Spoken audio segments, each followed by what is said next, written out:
Kyrie, a three ball. Yes, Kyrie Irving. Kyrie Irving to the hole. The rookie takes it all the way. Kyrie Irving scores again. 7 on the clock. Irving spins in traffic and gets a layup with 2.6 on the clock. Big time shot by Kyrie Irving. I'm going to come out and say it. I had no idea Kyrie Irving was going to be this good. I knew he was going to be a good player. I didn't know he was going to be a dominant player. He has been sensational for the Cleveland Cavaliers, not only playing at a high level, but accelerating a rebuilding process that I thought was going to take 5 or 6 years. Welcome back, David Aldridge, Steve Smith, Steve Aschburner. I got to start with you, Smitty. This kid has come in. Nobody had any idea. He did not play much at all at Duke for one season, came in, was the first pick.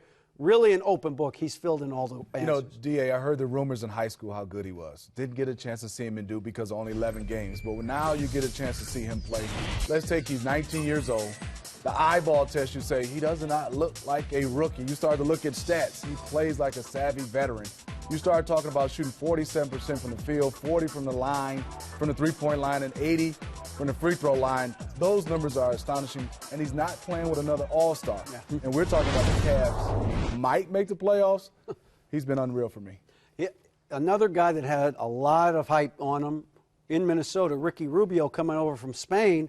And he's also exceeded expectations, I think you would say. Absolutely. I mean, I look at what Rubio has done, the 2-year wait that everybody had to see this guy in the flesh. I mean, that was a lot of pressure on Minnesota Timberwolves, on David Kahn, who drafted him, and on Rubio himself. We'd heard a lot of negative things about how much he played, what sort of impact he had, would he be able to hold up to the rigors of this league.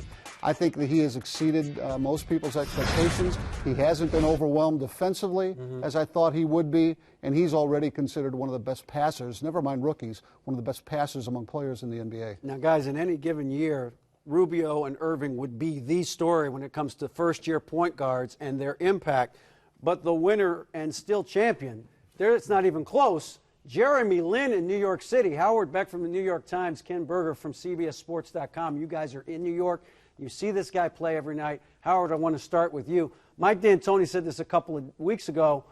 How has it changed the team? He said it's changed everything.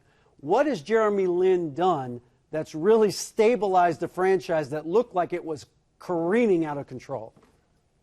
Well, he's done exactly that. He's stabilized. He has made everything easier on everyone. You know, it's the most amazing part of his rise is that the Knicks went on that 7-game winning streak with him when Amari and Carmelo weren't even on the court because his passing is so great that he has lifted everyone up. Steve Novak, Jared Jeffries, Landry Fields.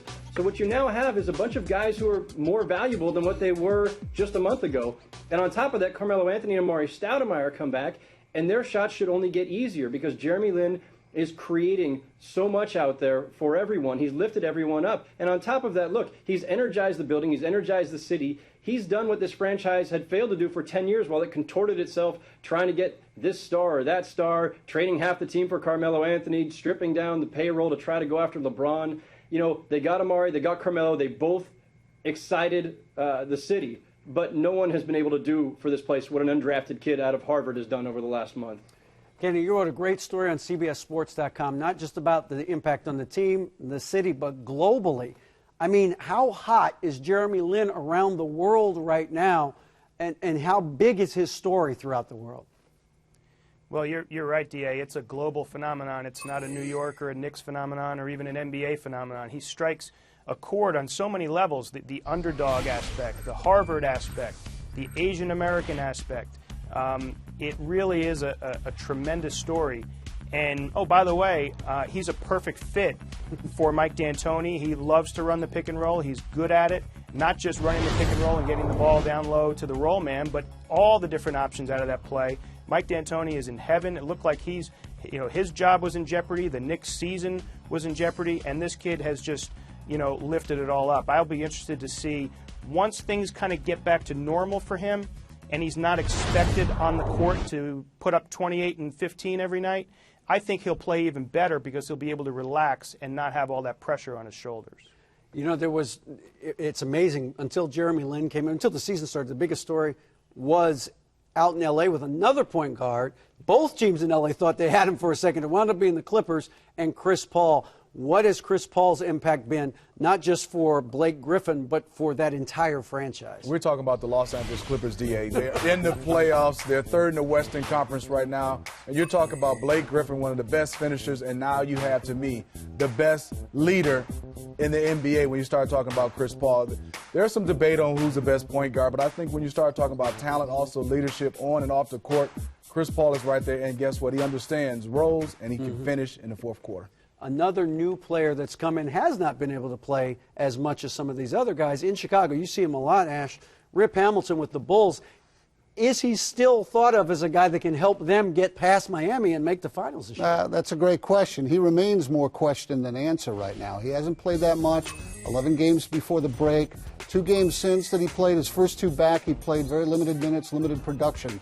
If he's the guy who's going to take the offensive burden off Derrick Rose, we've yet to see it. We're going to have to see a lot in the next 2 months, how he holds up physically and how much he blends into that team. You know how much Tom Thibodeau values and reveres practice. If a guy can't practice, does he lose value in Thibodeau's eyes? Well, none of them can practice. So if guys lose value, he doesn't like his team very much right now. But no, I think it's a matter of just fitting in. Everybody knows that this is a meatball kind of a season, and so even the hardcore guys like Thibodeau are going to make it work if they can. He just has to play a lot and he has to score.